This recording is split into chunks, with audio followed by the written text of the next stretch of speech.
सबसे पहले मैं आपको ये बताऊंगा कि यूएई वीज़ा का अभी तक का क्या स्टेटस है और हमारे पास आने वाली न्यूज़ क्या है। यूएई वीज़ा पाकिस्तान के लिए ओपन होगा या नहीं होगा। अब जब वो कोटा में स्पेस बनी है उसका आपने देख लिया होगा कि अभी ट्रांसगार्ड कंपनी को 1000 से ऊपर 2 वीक्स पहले उनके बहुत सारे वीज़ाज इशू हुए, तो जो कि पाकिस्तानी नेशनैलिटी के लिए एक गुड साइन है। अब उससे फ़ायदा ये हुआ है कि इमिग्रेशन में हमारा बहुत ज़्यादा कोटा जो है वो एम्प्टी हो गया है। पाकिस्तानी वीज़ा रेगुलराइज हो जाएगा और फर्स्ट वीक ऑफ नवंबर से ये सारी रिक्रूटमेंट का जो प्रोसेसेस हैं ये दोबारा स्टार्ट हो जाए। वो हमारे भाई जो लेबर लेवल पे, अनस्किल्ड लेवल पे या सेमी स्किल्ड लेवल पे जाना चाहते हैं या ग्रे कॉलर कैटेगरी में जाना चाहते हैं, उन लोगों के लिए सबसे ज़्यादा जो इम्पोर्टेंट चीज़ें हैं इस वक्त जो पाकिस्तानी नेशनैलिटी को लेके जिससे यूएई बहुत ज़्यादा कंसर्न है, वो है उन लोगों के लिए जो मिस इन्फॉर्मेशन फैलाएंगे, जिनकी कोई ऐसी वीडियो बनाएंगे जिससे माहौल ख़राब होने का खदशा होगा।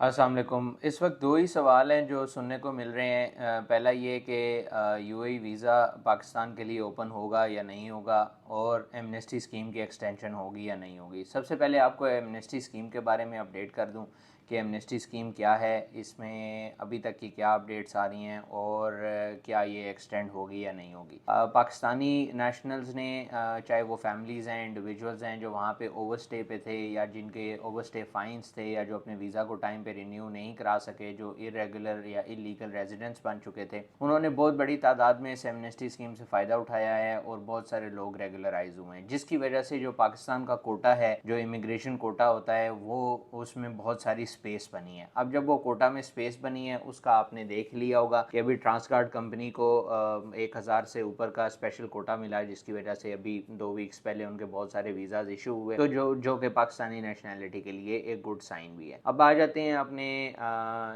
असली इशू की तरफ कि इस वीडियो को बनाने का मकसद क्या है, इस वीडियो में हमें क्या इन्फॉर्मेशन मिलेगी और इस वीडियो में हमारे लिए क्या क्या ऐसी ज़रूरी इंफॉर्मेशन हैं यूएई वीज़ा को लेके जो हमारे लिए जानना ज़रूरी है। सबसे पहले मैं आपको ये बताऊंगा कि यूएई वीज़ा का अभी तक का क्या स्टेटस है और हमारे पास आने वाली न्यूज़ क्या है। एमनेस्टी स्कीम जो है वो हमारी 30 अक्टूबर को ख़त्म हो रही है और सबसे पहली चीज़ ये कि इस वक्त दो किस्म की बातें हो रही हैं। बहुत सारी सोर्सेज ये कह रहे हैं कि ये स्कीम एक्सटेंड होगी, बहुत सारे सोर्सेज ये भी कह रहे हैं कि स्कीम एक्सटेंड नहीं होगी, क्योंकि स्कीम बहुत अच्छे तरीके से कामयाब हुई है, जिसकी वजह से ये लगता है कि इमिग्रेशन का जो टारगेट है वो कई हद तक अचीव हो चुका है। इस वजह से इसके एक्सटेंशन के चांसेस जो हैं वो बहुत कम हैं। अब उसकी वजह से पाकिस्तानी नेशनैलिटी को फ़ायदा क्या हुआ है। बहुत सारी नेशनैलिटीज़ जिन्होंने इस स्कीम से फ़ायदा उठाया उसमें पाकिस्तानी नेशनैलिटी भी बहुत टॉप पे है। अब उससे फ़ायदा ये हुआ है कि इमिग्रेशन में हमारा बहुत ज़्यादा कोटा जो है वो एम्प्टी हो गया है, जिसकी वजह से हमें मसाइल फेस करने पड़ रहे थे। अब वो जो नेशनैलिटी डाइवर्सिफिकेशन का जो एक लॉ इंट्रोड्यूस करवाया गया था, अब कंपनीज़ के पास वो बहुत सारी स्पेस जो है वो मौजूद हो गई है, इमिग्रेशन के पास मौजूद होगी और वो जो बेंचमार्क जो कि कंपनीज़ को चाहिए पाकिस्तानी वीज़ा इशू करने के लिए, उसके कभी इम्कान नज़र आ रहे हैं। तो बेहतरीन चीज़ ये है कि जो सबसे इम्पॉर्टेंट चीज़ जानने के लिए कि 99% इस चीज़ के चांसेस बनते नज़र आ रहे हैं कि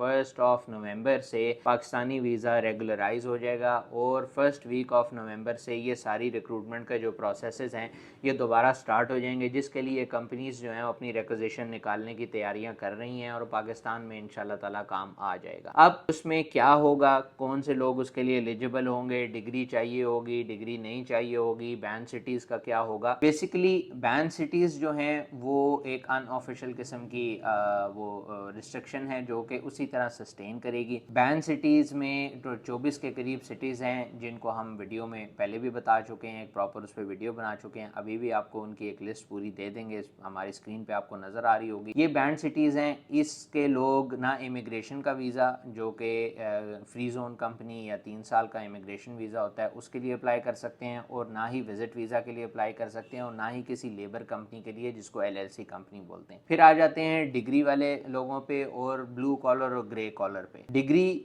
आपके वीज़ा के साथ मैंडेटरी कर दी जाएगी। इमिग्रेशन ने बहुत सारे रूल्स जो हैं वो अमेंड किए हैं, बहुत सारी सख्तियाँ की हैं, बहुत सारे अच्छे उसमें फ़वाइद भी, जिसके फ़वाइद भी हैं और नुकसानात भी हैं। लेकिन हमेशा पॉजिटिव रहना चाहिए और फ़वाइद की तरफ जाना चाहिए। अब ये होगा कि आपका अगर किसी भी स्किल कैटेगरी का वीज़ा है या कोई भी ऐसा वीज़ा है जो सर्विसेज से रिलेटेड है, तो आपकी डिग्री उसके अकॉर्डिंगली होनी चाहिए। जैसा कि आप अगर अकाउंटेंट के लिए अप्लाई कर रहे हैं, आप सेल्स एग्जीक्यूटिव के लिए अप्लाई कर रहे हैं, आप किसी भी इंजीनियरिंग जॉब के लिए अप्लाई कर रहे हैं, तो सऊदीया की तरह जैसे सऊदीया में उसी वीज़ा के रिलेटेड आपकी डिग्री होनी चाहिए, आपकी एजुकेशन होनी चाहिए।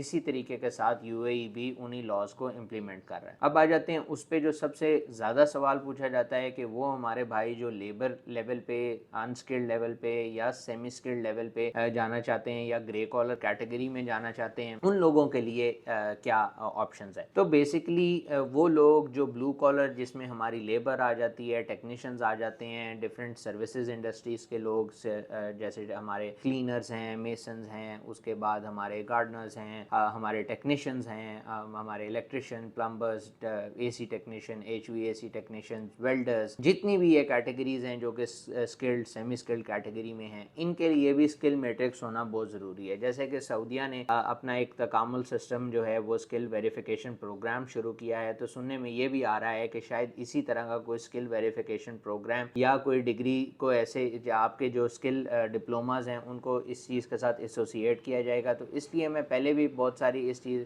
वीडियोस बना चुका हूँ और इस चीज़ पे एम्फेसाइज कर चुका हूँ कि इंटरनेशनल रिकग्निशन होना बहुत ज़रूरी है। एक किसी ऐसे इदारे का जो पाकिस्तान से एक्रेडिटेड इदारा है, उसकी वर्थ, उसके डिप्लोमे की शायद वो वर्थ नहीं है जो कि एक इंटरनेशनली एक्रेडिटेड इदारे की वर्थ है। अभी रिसेंटली नेवटेक में हमारे जेम्स जो एक इंस्टीट्यूट है उसने विज़िट किया था गल्फ्स के रिलेटेड, तो वो उसमें उनका बेसिकली मोटिव ही यही था कि वो लोग सर्टिफिकेशन इंटरनेशनल लेवल पे करवाना चाह रहे हैं उन लोगों को जो स्किल कैटेगरी में काम करना चाहते हैं, जिसमें वो उनको लैंग्वेज स्किल्स सिखाएंगे, जिसमें वो उनको टेक्निकल स्किल्स सिखाएंगे, जिसमें वो उनको बिहेवियरल स्किल्स सिखाएंगे, जिसमें उनको सोशल मीडिया की अवेयरनेस सिखाएंगे। सबसे ज़्यादा जो इंपॉर्टेंट चीज़ें हैं इस वक्त जो पाकिस्तानी नेशनलिटी को लेके जिससे यूएई बहुत ज़्यादा कंसर्न है, वो है बिहेवियर इशू, सोशल मीडिया की अवेयरनेस। हम लोग बहुत शॉर्ट टेम्पर्ड हैं, फ़ौरन लड़ाई झगड़े पे आ जाते हैं और हमारे जो रवैया है वो अपने एम्प्लॉयर के साथ बहुत सख्त है। हमारे अंदर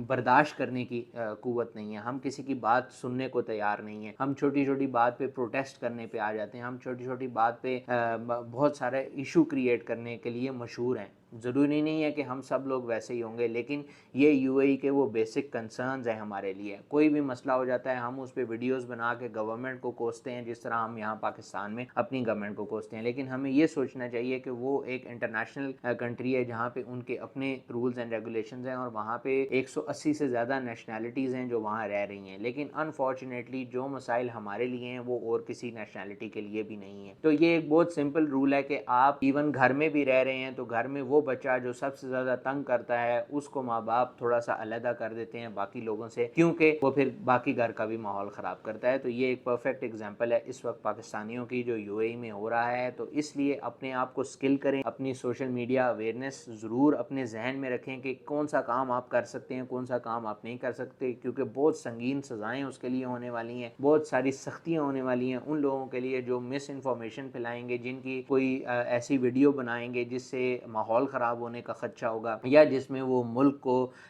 उस स्पेसिफिक गवर्नमेंट को डिग्रेड करने की कोशिश करेंगे या हुक्मरानों को डिग्रेड करने की कोशिश करेंगे। उसके बाद अपनी स्किल को ज़रूर इन्हांस करें, अपनी लैंग्वेज स्किल्स को, आपकी जो टेक्निकल स्किल्स हैं उनको, अपने बिहेवियर को बेहतर बनाने की कोशिश करें। हम फ़िलीपींस के लोगों की एग्जांपल ले सकते हैं कि वो जितने मर्जी मसाइल में हो लेकिन वो हमेशा आपको एक हैप्पी फेस के साथ, एक स्माइलिंग फेस के साथ ग्रीट करेंगे। यही वो सारी चीज़ें हैं जो यूएई का वीज़ा हमें लेकर दे सकती हैं। इसी बुनियाद पे हमारा वीज़ा ओपन हो जाएगा। अगर हम इन रूल्स एंड रेगुलेशंस पे पूरे नहीं उतरेंगे तो यूएई का सेक्टर हमारे लिए हमेशा के लिए बंद हो जाएगा, जैसा कि मैंने आपको पहले बता चुका हूँ अपनी डिफरेंट वीडियोस। इन सारी चीज़ों पे हमें बहुत ज़्यादा ख्याल रखने की ज़रूरत है। उम्मीद करता हूँ आप मेरी इस वीडियो से बहुत सारी इन्फॉर्मेशन ले सके होंगे। अगर कोई भी आप इसके बारे में सवाल पूछना चाहते हैं, यूएई वीज़ा के बारे में पूछना चाहते हैं या कोई भी फर्दर इन्फॉर्मेशन लेना चाहते हैं तो कमेंट बॉक्स में आप हमें बता सकते हैं। मैं या मेरी टीम ज़रूर आपकी रहनुमाई करेगी।